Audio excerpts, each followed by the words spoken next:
अस्सलाम वालेकुम students, physics class 10 और हमारा लेक्चर भी आज का लेक्चर नंबर 10 है।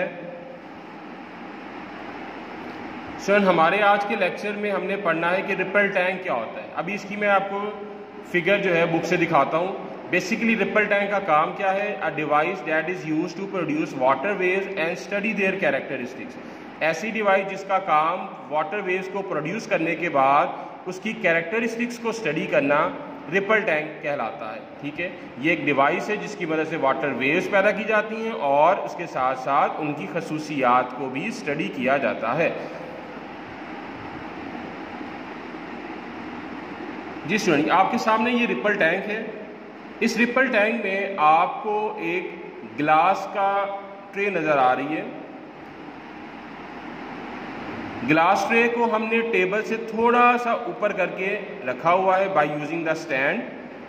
और इस साइड पे अगर आप देखें, आपके पास इस स्टैंड के साथ एक मोटर अटैच है और ये मोटर जिसके ऊपर रखी गई है वो वुडन ब्लॉक है। इस ट्रे के ऊपर पानी ऐड किया गया है, पानी रखा गया हुआ है और इस ट्रे जिसके ऊपर पानी ऐड किया गया या पानी रखा गया उसका इमेज हासिल करने के लिए बिल्कुल टेबल के नीचे एक स्क्रीन है। स्क्रीन पर इमेज कैसे आएगा? इस लैम्प की मदद से आएगा। अब इसकी स्टूडेंट वर्किंग देखते हैं। जैसे ही हमने पावर सप्लाई ऑन की तो मोटर वाइब्रेट करना शुरू हुई। मोटर जिस वुडन ब्लॉक पे रखी हुई है वो भी वाइब्रेट करेगी और वाइब्रेट करने से वुडन ब्लॉक के ये पानी की सरफेस के ऊपर डिस्टर्बेंस पैदा करेगा। और आपको पता है कि वाटर के ऊपर जब डिस्टर्बेंस पैदा की जाती है तो वेव जनरेट होती हैं। तो यहाँ पर टेबल की सरफेस के ऊपर वेव जनरेट हो जाएंगी और ये वेव जनरेट होने के बाद हम इसको जब स्टडी करेंगे इस स्क्रीन के ऊपर तो उसके लिए हमने यहाँ पर एक लैंप लगाया हुआ है। स्टूडेंट, हमारे पास वेव जो है अल्टरनेटिव क्रस्ट और ट्रफ की शक्ल में आ जाएंगी। ये आपको कुछ ब्राइट और कुछ डार्क लाइंस नज़र आ रही हैं। Crest and trough appear as a bright and dark line. Crest जो है वो ब्राइट पोर्शन के तौर पर अपीयर होंगी और ट्रफ जो है वो डार्क लाइंस के तौर पर।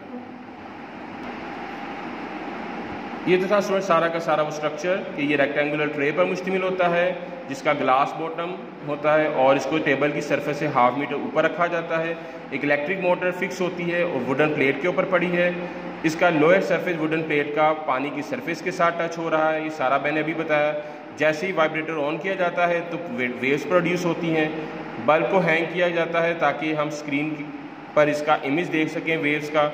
क्रस्ट और ट्रफ जो है वो ब्राइट और डार्क लाइंस की शक्ल में अपीयर होंगी। ये सारा मैंने अभी बुक से आपको बताया, इसलिए मैंने इसको क्विकली आपको दोबारा से रिव्यू करवा दिया।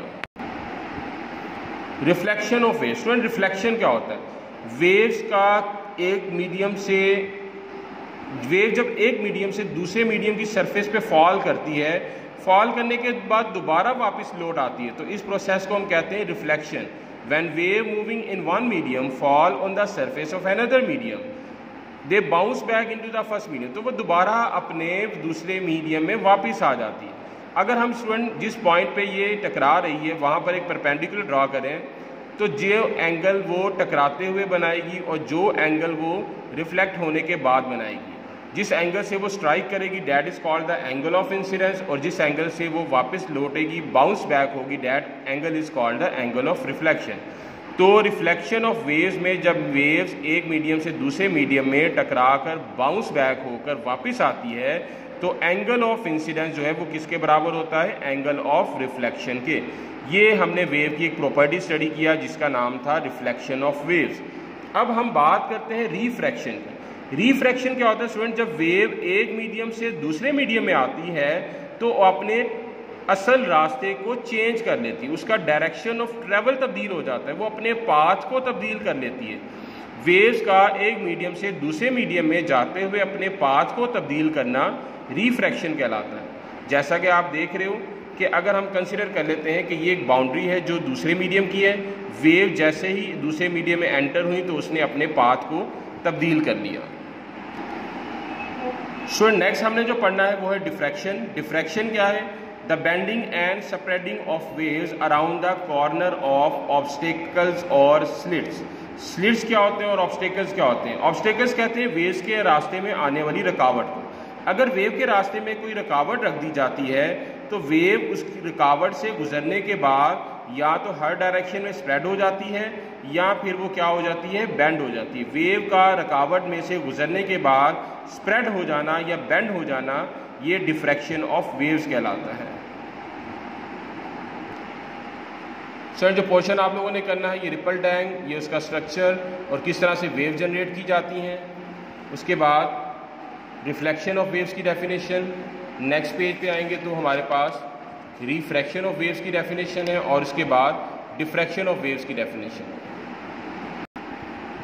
उर्दू मीडियम के स्टूडेंट्स, ये रिपल टैंक, उसके बाद ये उसका एक्सपेरिमेंट, रिफ्लेक्शन, रिफ्रैक्शन और डिफ्रैक्शन।